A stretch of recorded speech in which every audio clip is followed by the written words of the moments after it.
মাননীয় স্পিকার, আমাদের পানি সম্পদ মন্ত্রণালয়ের যিনি মাননীয় মন্ত্রী আছেন, মাননীয় সদস্য, যখন আসবে আপনার টার্ন, যখন আসবে পানি সম্পদ মন্ত্রণালয়ের টার্ন যখন আসবে তখন বলবেন।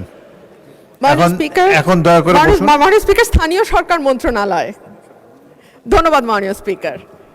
মাননীয় স্পিকার, স্থানীয় সরকার মন্ত্রণালয়ের যিনি মন্ত্রী আছেন ওনার কাছে আমার প্রশ্ন যে আমাদের স্থানীয় সরকারে যে নির্বাচনগুলো হবার কথা ছিল, ইউনিয়ন পরিষদ, উপজেলা পরিষদ, এই নির্বাচনগুলো কবে হবে?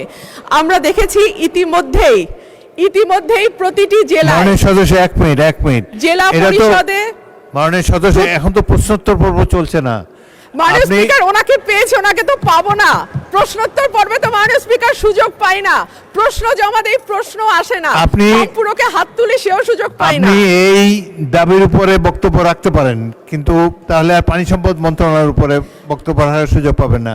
আপনি এখন বলবেন না পানি সম্পদ মন্ত্রণালয়ের উপরে বলবেন? মাননীয় স্পিকার, এখনই বলি, আবার কখন সুযোগ পাই বলা তো যায় না। Please go ahead. আমরা জেলাগুলোতে দেখেছি জেলা প্রশাসক নিয়োগ করা হয়েছে। আপনার সময় 3 মিনিট। এবং প্রতিটি জেলা প্রশাসকই দলীয়ভাবে মনোনীত। মাননীয় স্পিকার, আমরা তো গণতন্ত্রের জন্য 10 বছর ধরে লড়াই করেছি। মাননীয় সদস্য, আগে আপনার দাবিটা উত্থাপন করুন।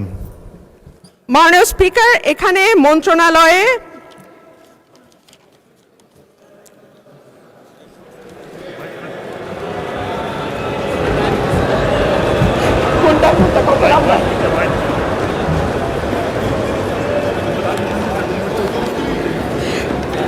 দাবি নম্বর 1,809,56,10,00,000 টাকার মঞ্জুরি চেয়েছেন মাননীয় মন্ত্রী।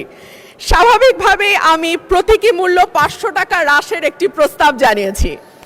মাননীয় স্পিকার, আমার আজকে 25টা প্রস্তাব ছিল, 25টাতে আমি নাম দিয়েছিলাম, কিন্তু আমাকে সকালবেলা জানানো হলো একটার বেশি বলা যাবে না। তারপরে বহু কষ্টে আমি চিফ হুইপ মহোদয়ের কাছ থেকে অনুরোধে 2টো মাত্র মন্ত্রণালয়ের অনুমতি পেয়েছিলাম। এর মধ্যে স্থানীয় সরকার কোত্থেকে আসলো জানি না। যাই হোক, সময় মানে বুঝতে আমার কিছুটা সময় লেগেছে, সেজন্য আমি দুঃখিত। তো যে কথাটি বলছিলাম যে আমাদের জেলা প্রশাসক নিয়োগ দেওয়া হয়েছে এবং সেটাও দলীয় বিবেচনায়, অথচ এই গণতন্ত্রের জন্য 2014 থেকে আরম্ভ করে 2024 সাল পর্যন্ত নিরবচ্ছিন্নভাবে মাননীয় স্পিকার বাংলাদেশের মানুষ লড়াই করেছে, সংগ্রাম করেছে। কিন্তু এরপরে যখন আমরা দেখি যে স্থানীয় সরকার নির্বাচনগুলো এখন প্রায় 4 মাসের মতন হয়ে গেছে, সরকার গঠিত হয়েছে, এরপরেও কিন্তু আমরা এই ব্যাপারে কিছু জানতে পারি নাই। এবং আমাদের সংবিধান